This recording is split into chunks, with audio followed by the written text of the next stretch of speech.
I just feel like sharing my thoughts. I was thinking about the corona, and how the devil, now they keep trying to make it sound like, fear. That whole world society is based on fear. If you're afraid of something, it's easier to attack you, harm you, kill you, whatever. But if you show no fear, even if like a dog or a wolf or a bear or just a mean person wants to attack you, you look at them like, don't show no fear, and they'll be like, never mind. Real. Same thing with this disease. Diseases, when you don't show fear, walk around with masks and gloves, that's like, you dead already. Hand sanitizer, and you dead already. So now they calling it something. The Quran refers to the white man as apes and swine. The whole monkey family came from the white man. So I guess, they got my favorite musician. First time I heard the second name for the coronavirus was one video by my favorite musician. I was like, no, it's still the corona. They just don't want you to know that corona means crown in Espanol. And try to find a corona. They drinking it, and they own the land. It was originally the red man, but then the white man conquered it from Spain and first, and they began speaking Espanol. So they gave them alcohol as a drug to get them dependent on it, and it would be easier to take their land, which they did. And he said, okay, well, I'm gonna name this intoxicant Corona. Names mean a lot. The sun, Corona, and in your eye, it's a Corona, and the drink with lime, Corona, but try to find a Corona nowadays. I don't even think they manufacture it anymore. And now they drinking another drink which comes with beautiful gold foil wrapper, this type of thing you want to collect and save.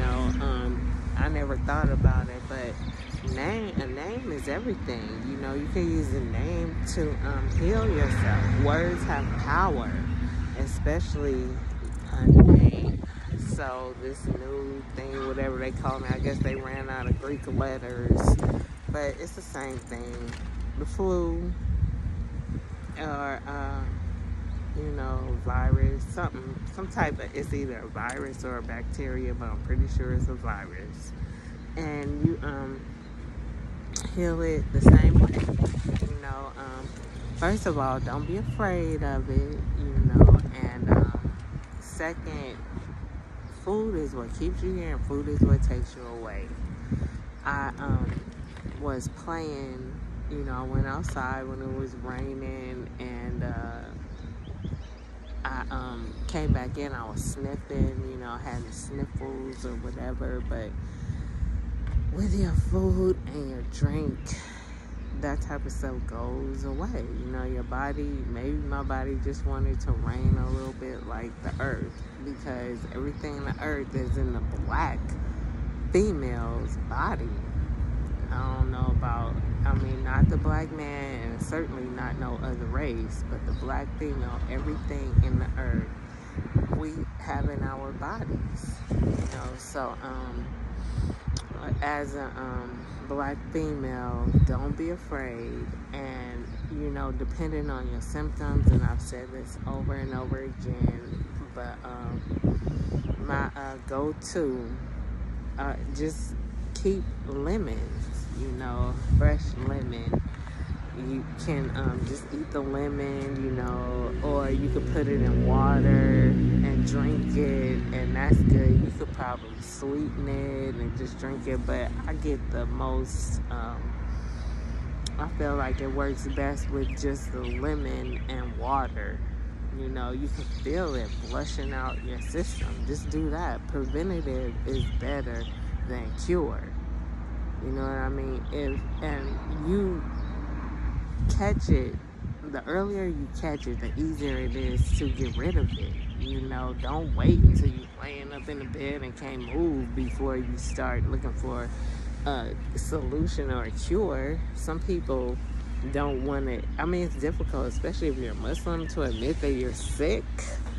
Oh, you know, sick. You know what's up? You know, because even if you are exposed to something, your body chemistry, and the messenger called it your constitution, should reject any type of antigen or foreign germ that could alter your good health. So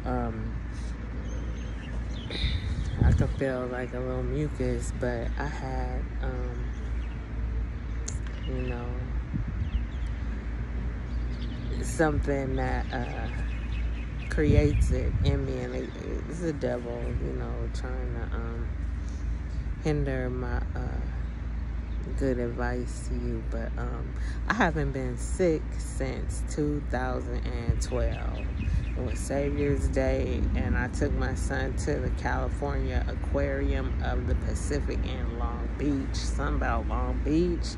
I lived out there. I graduated from Cal State Long Beach, but I think it's the port, you know, all those ships coming in. It stinks, for one, but that's the first place I ever saw dolphins, you know. But I got really, really sick, and that was the last time. It was Savior's Day 2012. My car got towed the next day. That was just, you know, it was parked, and when I woke up the next morning, I went outside, and my car was like half the size it was the night before. But our lives a mess. Nowhere. I ended up selling it, getting a better car. So you know, just, I didn't intend. I was really thinking about because I was on Eric Sermon for some reason. Maybe it's his name, maybe something going on with him, but he like produces music, and I read a book that said when they came out, people were comparing them to another rapper, but it was their flow, their delivery that kind of sounded, you know, like somebody else. But Eric Sermon, and I was trying to find something around me, but all these plants look like they're getting a lot of sun. You know, if plants get a lot of sun, they don't need that much chlorophyll. But if you look at a brand new leaf that is, you know, fresh, just born and about to open up, when it opens up, it's so green and shiny, just like life, you know, just new, so much possibility, so much potential, and just the green. Oh my God. Can I see my squirrels? They got weasels out here. I'm right by this reserve, you know, the white man chooses areas that he wants to preserve, and I miss those squirrels so much. But they don't have them out here, and I was thinking about that before I left, where I was staying. I called it the owl pad, like my Obama phone. It was called the owl pad because the owls used to come visit me. They went to the masjid when I was at the masjid. I think I have this connection to birds, ornithology, but yeah, his eyes like a brand new leaf that's opening up with just life and possibility and shine. That's what it is. You know, anybody with green eyes, I can almost guarantee you they not like the bandits. You know, he covered up everything but those green eyes. It's like, I don't Maybe he changed his name, or he should change his name, because I saw them perform, and when East Coasters come to California, or when they mention it, it's California. Don't shorten it. That is not cool. If you move to California, leave your sneakers,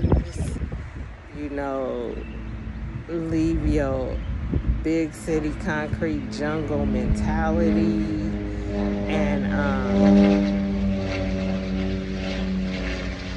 cool out.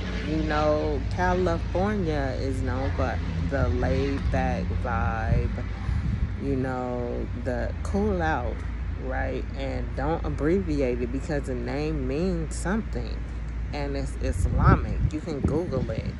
Khalifa. Do not abbreviate it. From the Bay Area, San Francisco to San Diego, California. We're not sneaking around. We playing tennis. Right? So, I never felt like that until recently. Maybe I had to age or get a little older, but downtown turned into Manhattan. People walking their dogs in the city, and living downtown. It was too much for me. I had to go somewhere that was more beach. California is like beach. So first I got pushed to the edge. Melly Mel, they pushed me over the edge, and I was able to leave. Y'all could just, I guess I'm like a NIMBY, when they first started moving back to Leimert. White people in Leimert Park, social groups, social network groups, is white people just taking over. And I was the one fighting. I was a NIMBY, go back to Hollywood or Wisconsin or New York or Van Nuys. We don't want white people in Leimert, but them same black people that was fighting me, now they trying to relocate, and I'm like, the first people that left was the Muslims. It might be one brother still there. Shout out to the grill master. I don't know where he at, but I didn't think I was gonna be leaving, but Allah is the best knower. I noticed the Muslims was, leaving. And the last time I went, I could not believe what it had become, what it had turned into. It's just like, it's always darkest before the dawn, coldest before the dawn. So, sometimes you gotta go to the dawn, stay ahead of the game, and read How to Eat to Live. Let your food be your medicine. Get your stomach out of the white man's kitchen, out of the devil's kitchen. Food is the easiest way to kill somebody. The messenger said, don't shoot him, get him in his water. That's what he said, they said, so you gotta be careful. I'm here on a island, and you can't even find spring water, which is the best kind of water. I don't mess with purified or distilled. And even the spring water tastes different. The devil is not above lying. And we used to get a 12-ounce can. Now it's 11.5 ounces. And you pour that in another 12 ounce or 11.5 ounce container, and it's not even that. People were destroyed for scamming. It's Shuaib or Hud or one of those prophets mentioned in the Holy Quran that's not in the Bible. Allah destroys civilizations, but he always tells you why, what their sin was. And there were some people who were destroyed for weighting the scale, improper business practices. And he destroyed them, wiped them out. Prophet Isa in the temple, they were money exchangers. He went off on them. You cannot play with people's money. It's a lot of people, a lot. He destroyed a whole nation. There's no trace of them. And I don't know how I got on money. Maybe because I'm broke, but that's all relative too, So anyway, just scamming is the thing right now. Just the term, scamming. Don't scam people, and call it California. Take care of your health. Read How to Eat to Live and practice it, and grow.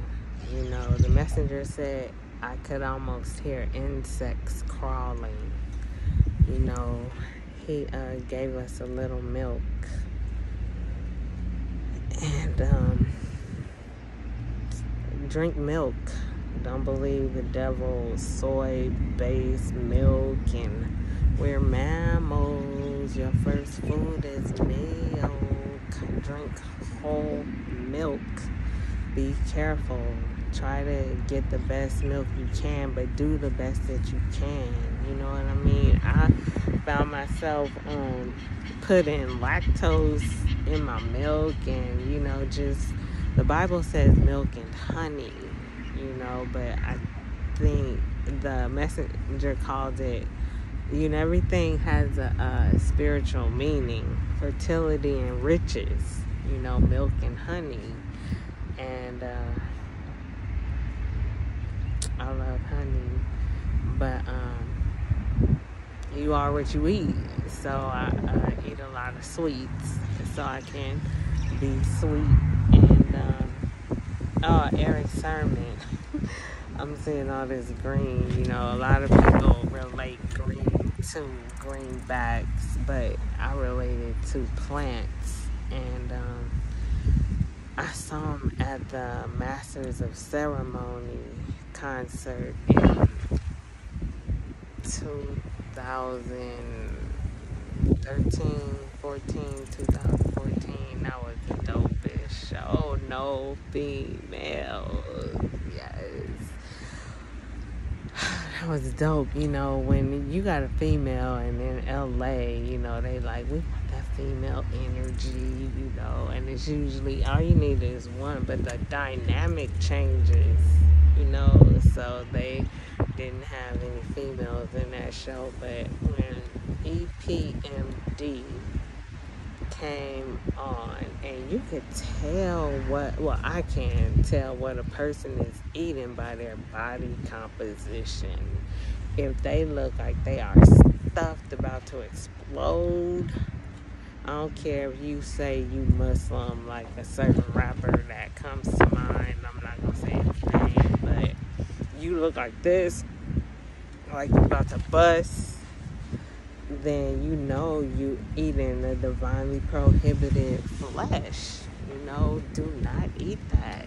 And that's all I could see, swine eaters. That's like the worst thing you could do. I met this sister and I was like, worse than killing somebody, but I was thinking more like drinking and smoking. That's probably what she was thinking. But yes, eating swine is worse than drinking and smoking.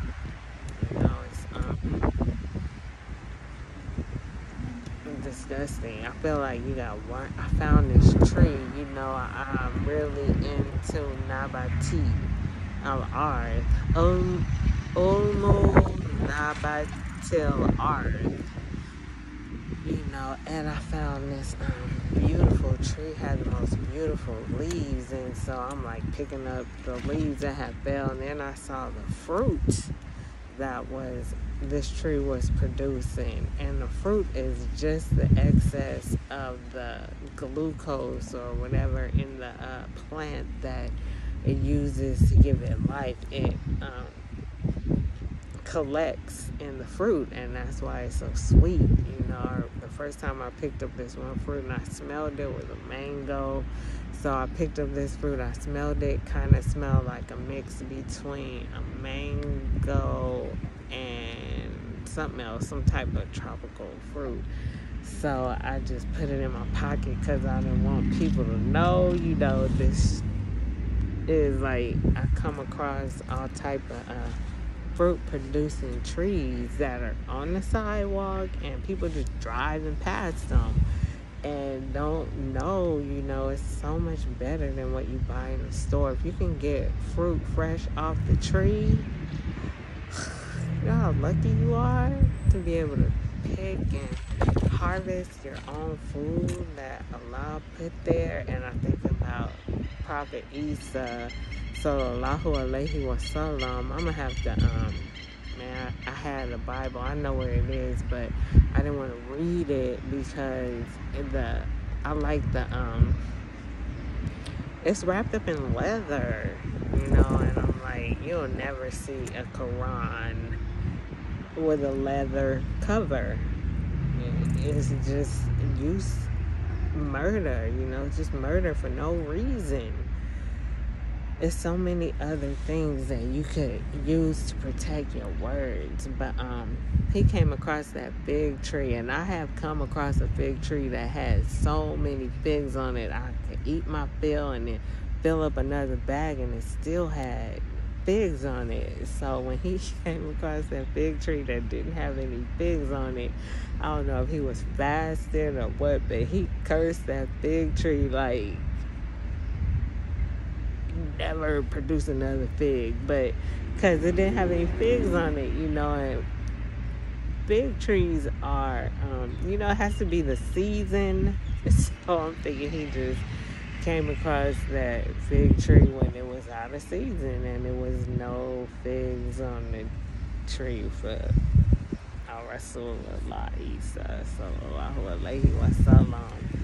But I went back to get some more figs, and there wasn't none on it, because I'm not thinking that I was, you know, but I'm seeing all these people driving by, you know, they live in the area, but they driving, you know, I'm walking, so they might not know what a fig is, because that's not like apples, oranges, bananas, even pears that you grow up on. You know, figs, you gotta be Muslim. You go to any masjid, I can guarantee you they got some kind of fruit tree around. You think about this one, yeah, it's palm trees with papayas and, you know, fruit, where you can get physical sustainment and to go with your spiritual sustainment, you know. And my son, I showed him, I was like, look, and he's just like, fruit, you know, don't even worry about what the white man called it or the name of it or nothing. It's just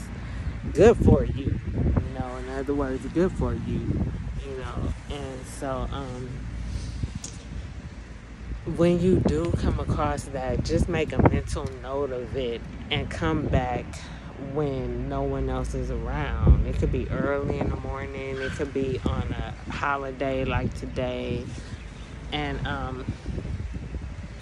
fill up your bag, because if the wrong people see that tree, they will take the whole tree. I'm telling you, it's happened. I've seen it.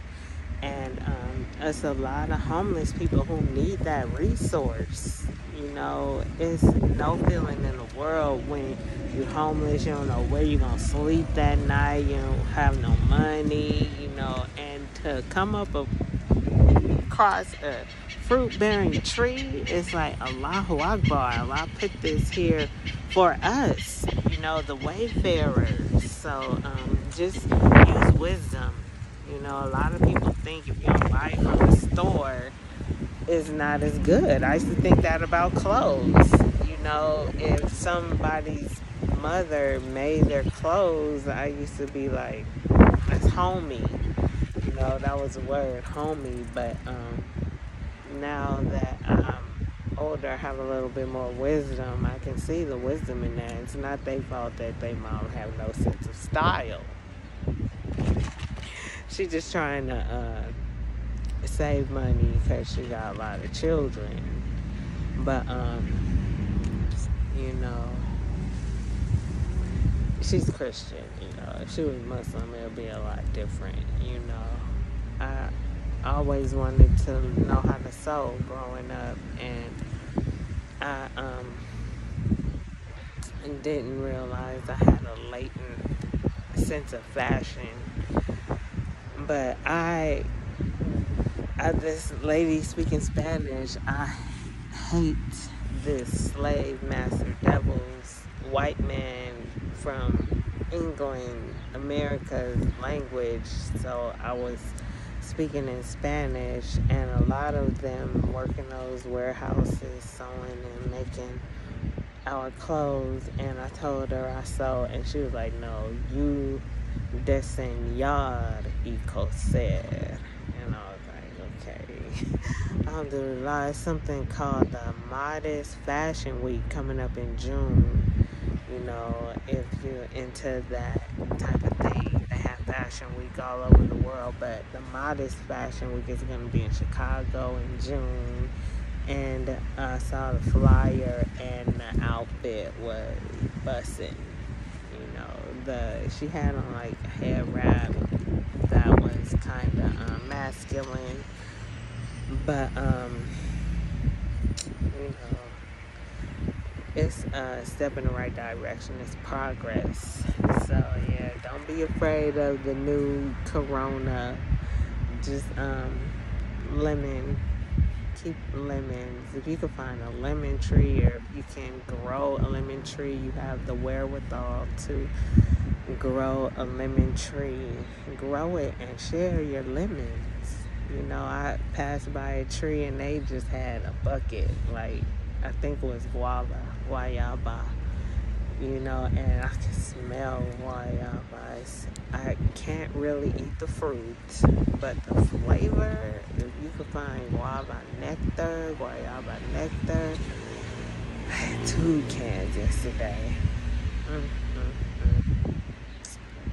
So good. Guayaba nectar. I think that's like hummingbirds and bees. Bees produce honey, from the flowers. But hummingbirds, I think there's a nectar. I'm not sure. My son was, I'm going to let you go ahead with the hummingbirds. But also butterflies, I'm like getting into butterflies. It used to be, honeybees. But, I was in New Orleans and I saw this mural and it had a hummingbird, and I sat down and copied it. But for a while I had been meaning to draw another one. I finally had time to do it, so I want to show you if I can find it. But it was a lot more difficult than I had thought. Butterflies, Allah's creatures. Someone said in order to be a butterfly, you have to be willing to give up the caterpillar life, or something like that, And you gotta be willing to change, and change is something that is really, really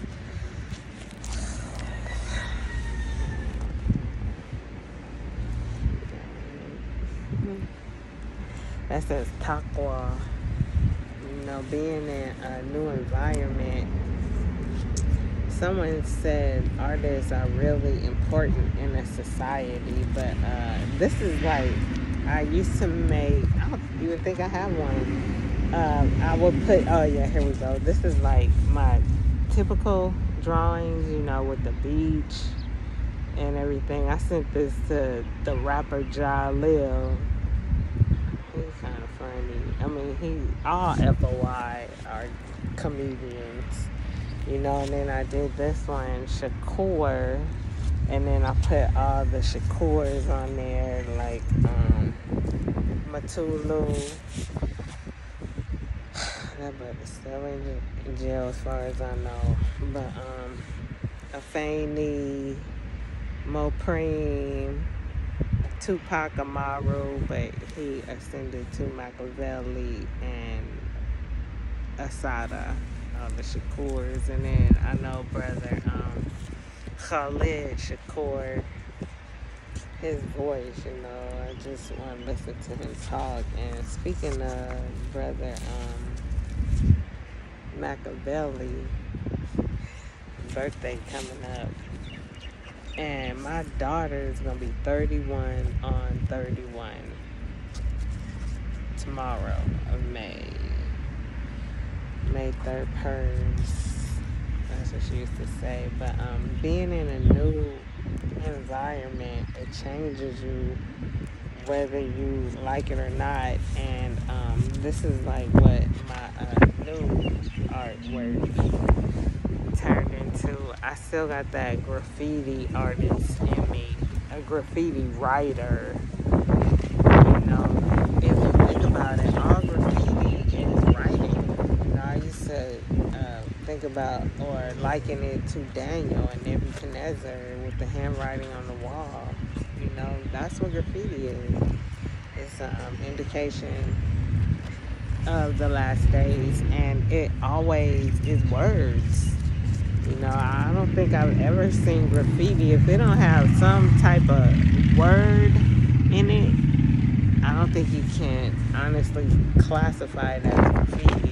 So shout out to Ink One, the graffiti writer, who's just like, he was the first one who you know, I heard called graffiti writer, but you're actually writing words. So I noticed that all my art has a word in it. You know, Langston Hughes has a poem about the new Negro movement, which, you know, we now refer to as a Renaissance, but it was a new Negro movement, and it was a lot of art coming out. And one of his poems, I can't think of it, the name of it, but it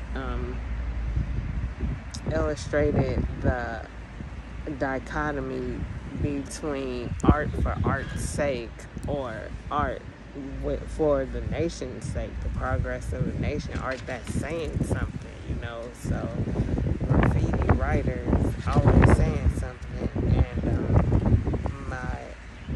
my art always has a word in it or some type of message. I made some comic strips, you know, and it's fun to do that type of thing when the inclination or the spirit hits. I don't think I could do it as a columnist, but I've definitely done some cartoons. But the thing that's changed is the actual art, but also the words that I'm using in my art, like taqwa.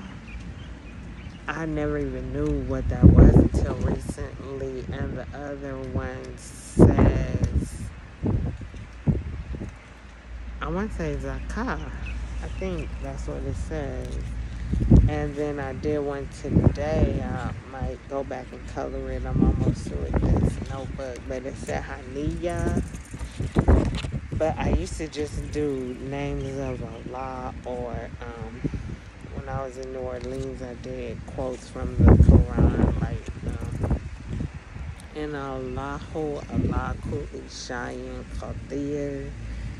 And I learned a new one, which is how how inna la hawla wala quwwata illa billah. There is no power nor might except in Allah. And the other one is surely Allah is sufficient, but I haven't got to memorizing that one yet. But yeah, it's just, change your environment. When I became an MGT, it's like you have to be in sync with the rotation of the earth. The earth rotates for a reason, because if you get stuck, that's it. You start to decay and die. You have to evolve and evolve. I always grew up thinking evolution was not true until I saw it for myself. I saw orange and yellow ladybugs that bite. Red ladybugs never bit, but if you grow up in a society where little girls are collecting them and pulling their wings off so that they can keep them, then they're going to evolve defense mechanism. So I had on yellow, and I found a yellow ladybug, and I was like, wow, I've never seen a yellow ladybug. And then it bit me, and I was like, what? But that's just, I've also seen roses with no thorns, so evolution is real, it's science. If you don't evolve, you are going to become extinct. So you have to, don't be afraid to change. A lot of people stuck in whatever they really like during their 20s, and you live long enough, it'll come back out. That's all I can say. Even if it was whack at the time, when it comes back around, it might be, a little bit better, because we were wearing bell bottoms in the 70s, in the 90s, and window panes, and a lot of the fashions from the 70s came back out in the 90s, and it was cool to find authentic 70s gear in a thrift store. That became vintage shopping and all that. So yeah, if you get stuck in a time period, there's still hope. Don't believe you can't teach an old dog new tricks. That is not true. There's no truth to that. Just be Muslim. That's the best I can